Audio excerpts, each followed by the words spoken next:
What is going on, guys? Today we are going to be talking about some breaking news that's going on. Kevin Lee has re-signed with the UFC. And I'm going to be talking about my reaction, why I think he got re-signed, and who his potential first matchups could be being re-signed with the UFC. So getting right into it, my initial reaction to Kevin Lee being re-signed with the UFC is it's somewhat interesting. I'm not super hyped. His last fight that he had was with an Eagle FC with Diego Sanchez, and on his part, it wasn't. He had a competitive fight with Diego Sanchez, and at this point in Diego Sanchez's career, I would say he's definitely at the end of it, where it's doesn't look too good on him, but he has looked promising in the past. So I'm not going to say he has absolutely no chance of maybe getting into the top 15 of whatever division he decides he wants to fight in. We're also going to be going over that.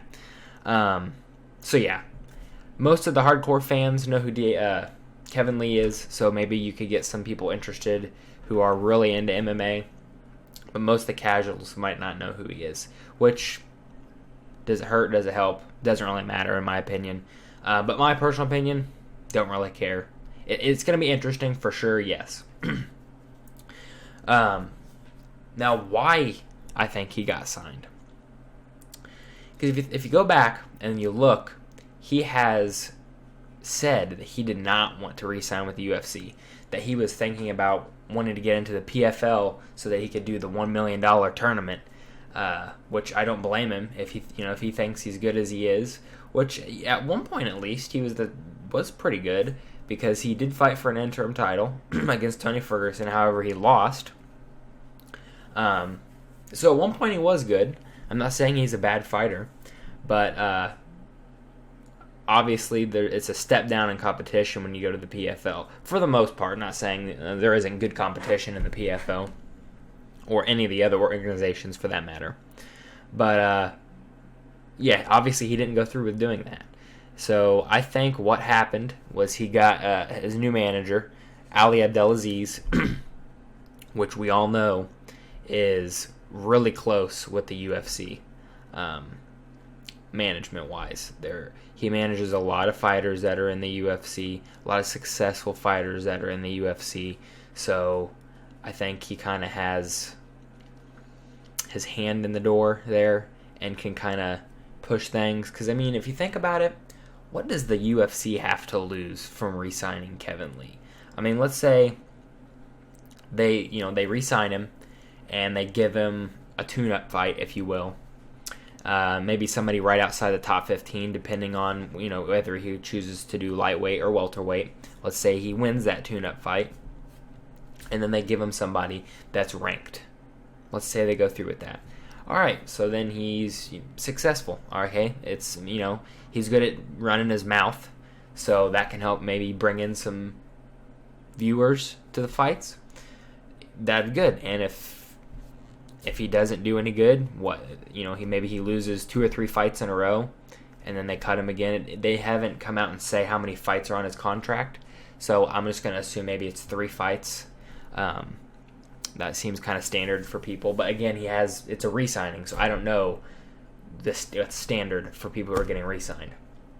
But even if he goes out and loses, goes on a 2-3 fight losing streak, which depending on who he's fighting, I don't think that's very likely. I think he's good enough to definitely hang in there with some people in the top 15 of the lightweight division.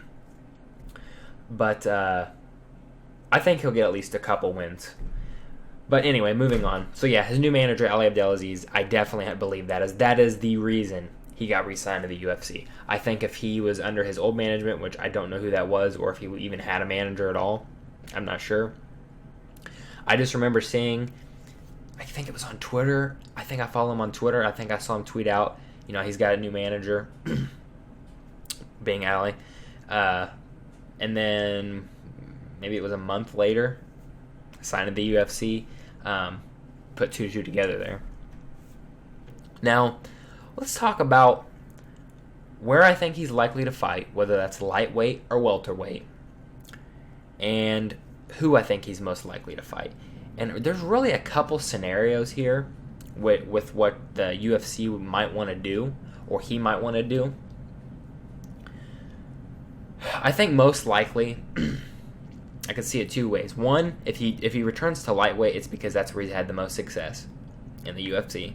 The fight that he had in Eagle FC was, I can't remember if they called it super lightweight or light welterweight, I don't remember, but it was at 165, which I actually do think the UFC should have a division every 10 pounds, but that's for a different video.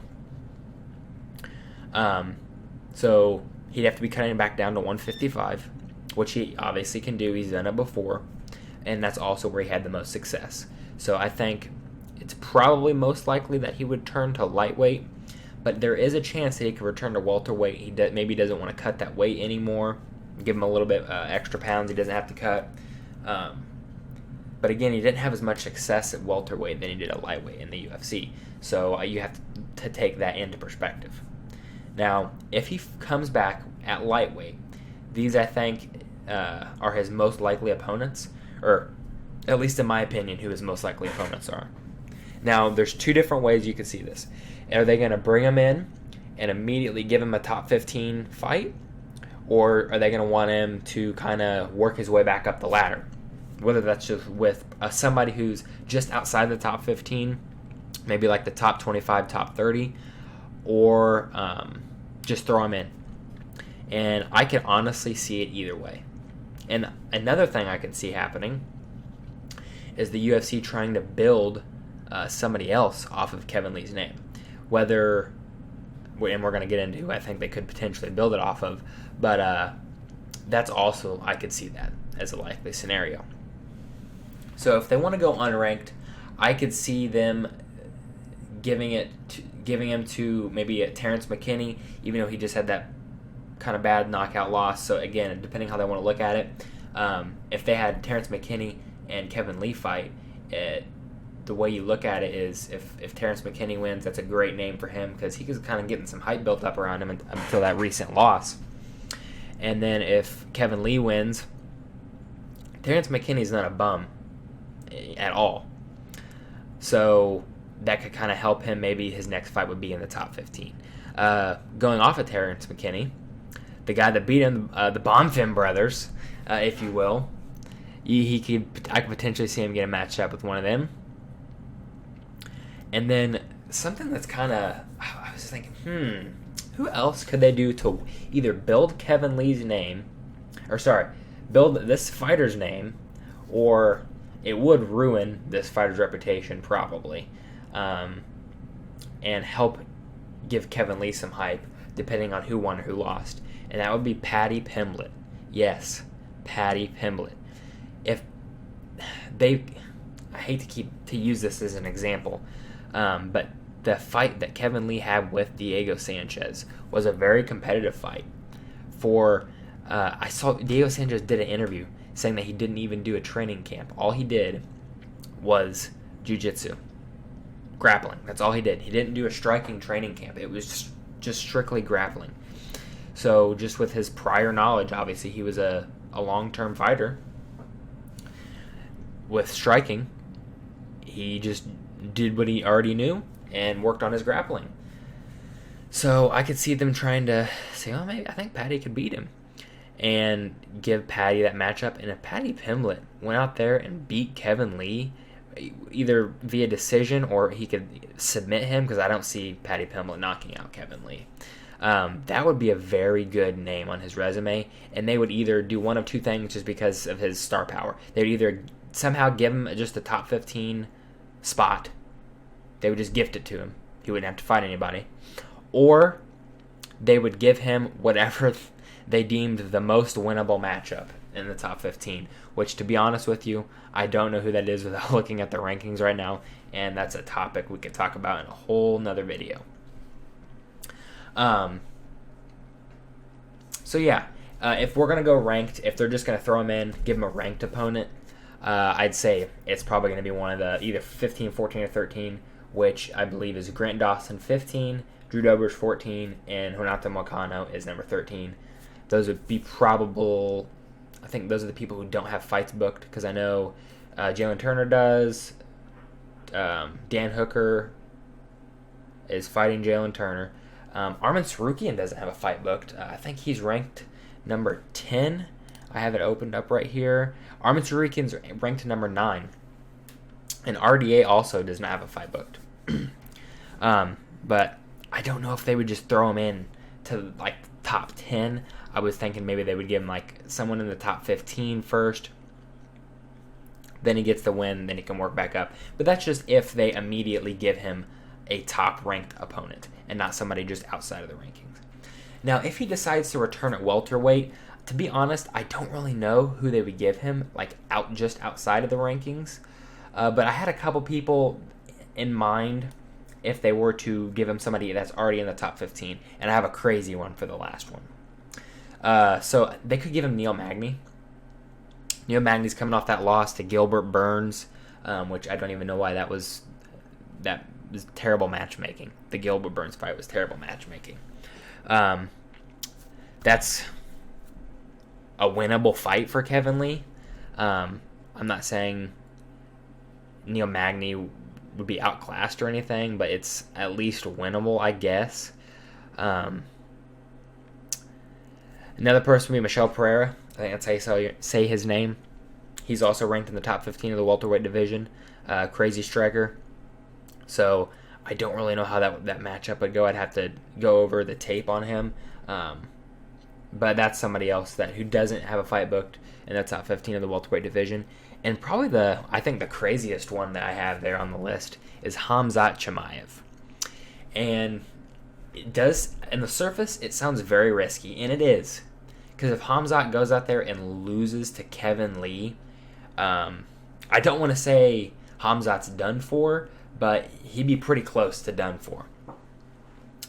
But Kevin Lee's been calling Khamzat out multiple times, saying, I'll fight Khamzat, nobody wants to fight him, I'll fight him.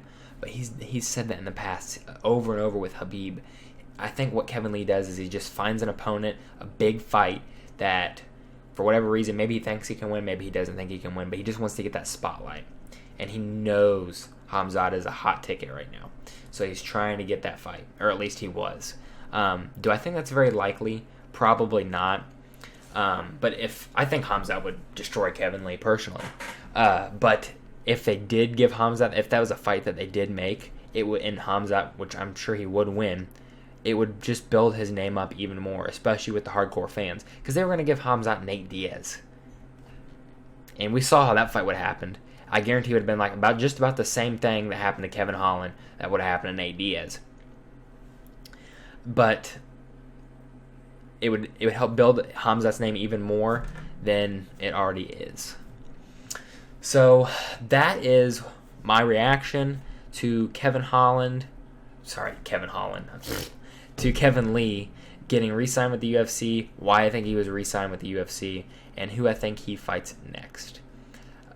Leave in the comment section down below who you guys think he fights next, and make sure to subscribe if you're new, and ring that notification bell. We'll see you guys in the next video. Bye.